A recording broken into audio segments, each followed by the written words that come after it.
Saudaraku sekalian yang kekasih, ini hari kedua kita doa bersama tidak menggunakan webinar lagi.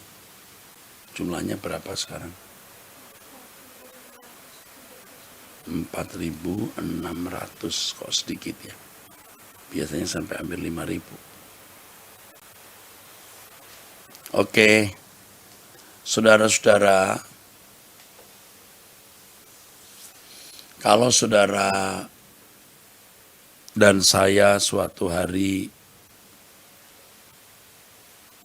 menyaksikan kemuliaan Allah, kedahsyatan Allah, maka saudara akan tahu bahwa semaksimal apapun yang telah kita lakukan untuk Tuhan, tidak ada artinya dibanding keagungan kemuliaan Allah yang tiada tara.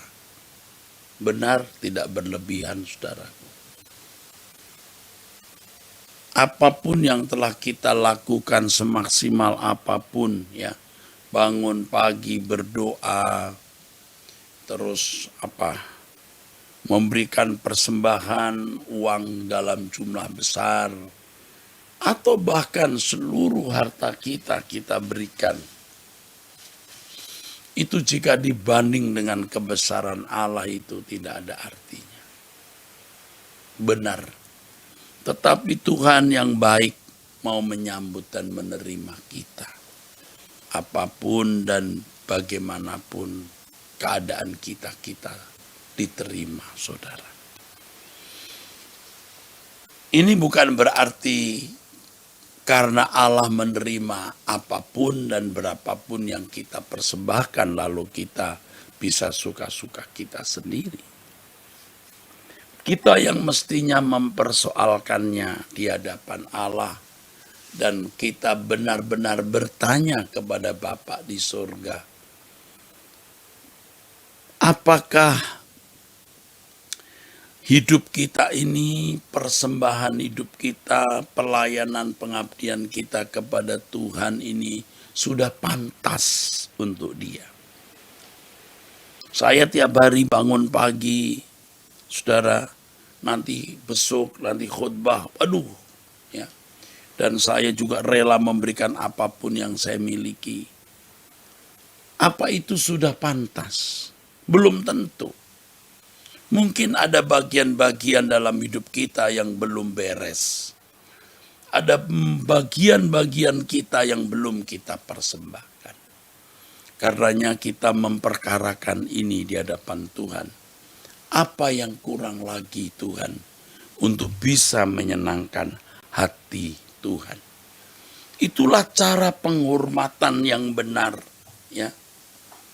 Kalau kita berkata aku menyembahmu Tuhan, ya, dalam teks asli bahasa Ibrani, sakah berarti tunduk, ya. Menyembah, proskuneo artinya memberi nilai tinggi, menghargai atau menghormati. Ya saudaraku, itu tentu tidak cukup dengan nyanyian dan kata-kata mulut kita. Tetapi segenap hati kita yang benar-benar kita persembahkan kepada Tuhan.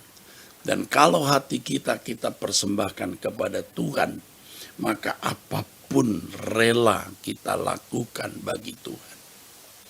Saudara-saudara, tolonglah kita jangan picik, jangan berpikir bahwa kesediaan mempersembahkan segenap hidup tanpa batas ini hanya dilakukan oleh orang Kristen.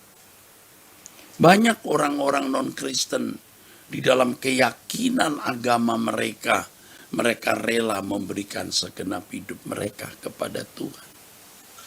Contoh saja, saudara, keyakinan orang-orang yang rela menyerahkan nyawanya menjadi pelaku bom bunuh diri. Demi apa yang dia yakini, demi pengabdian yang dia mau lakukan. Rela, saudaraku. Meninggalkan orang tua, punya anak istri, tidak peduli. Menyediakan diri, ya saudara, menjadi pelaku bom bunuh diri. Coba, saudara. Mereka itu menunjukkan kesediaan tanpa batas mempersembahkan hidup ini. Coba saudara. Nah, seberapa kita telah memberikan hidup kita juga tanpa batas. Jangan karena ya Tuhan menerima apa saja yang kita persembahkan, lalu kita sembarangan. Kalau orang-orang di luar, orang Kristen, orang-orang di luar gereja bisa mempersembahkan hidupnya tanpa batas untuk yang dia yakini, apakah kita juga meyakini Allah kita Allah yang benar, yang layak menerima segenap hidup kita sebagai persembahan? Ada orang-orang yang rela tidak menikah. Ada orang-orang yang rela menjadi orang miskin tidak berharta demi yang diyakini, demi kebenaran yang dia yakini, demi junjungan yang mereka sembah. Seberapa kita melakukan ini untuk Tuhan? Mestinya kita malu, saudaraku.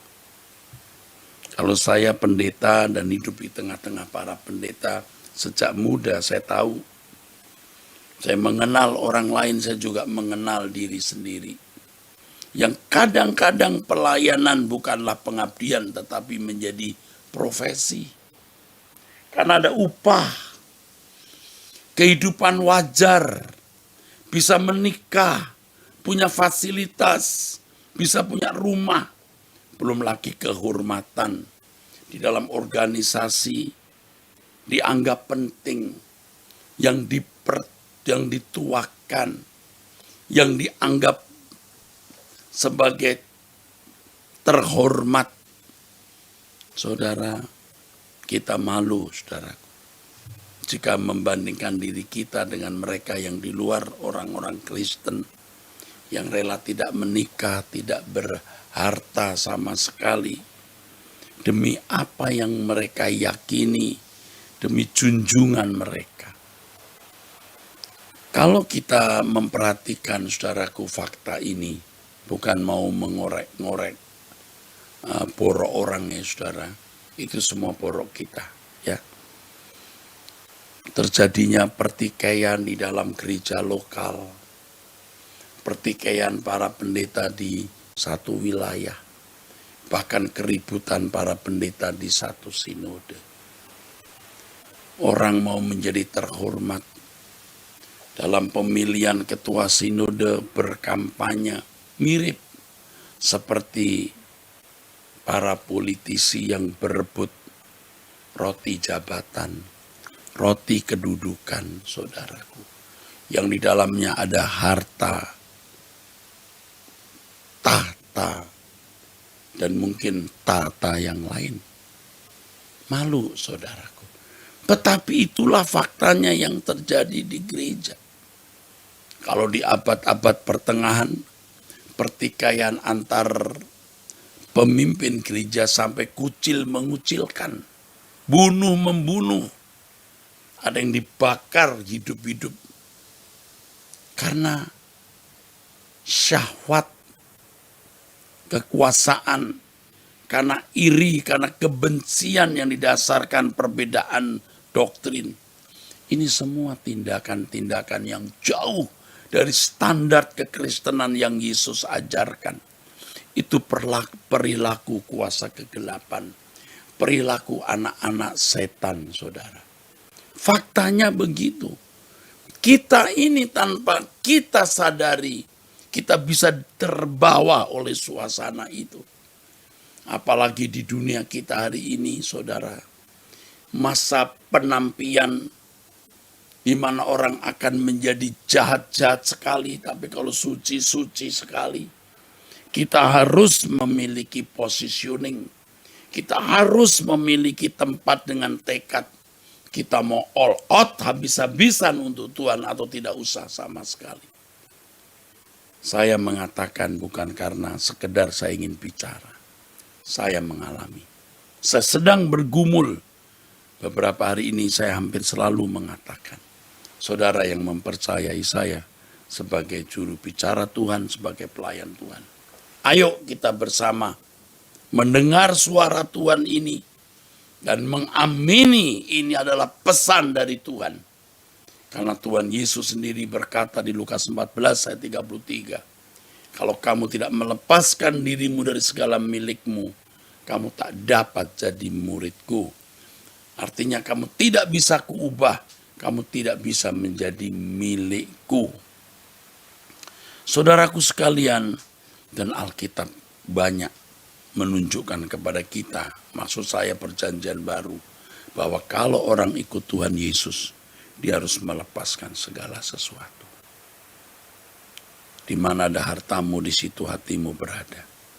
Kamu tak dapat mengabdi kepada dua Tuhan. Saudara yang mengerti kebenaran ini, yang berjuang untuk memenuhinya, tidak mudah bisa melakukan. Tidak mudah, saudara. Harus masih berjuang dengan sungguh-sungguh. Apalagi kalau saudara tidak tahu. Atau saudara tahu tapi tidak mau tahu.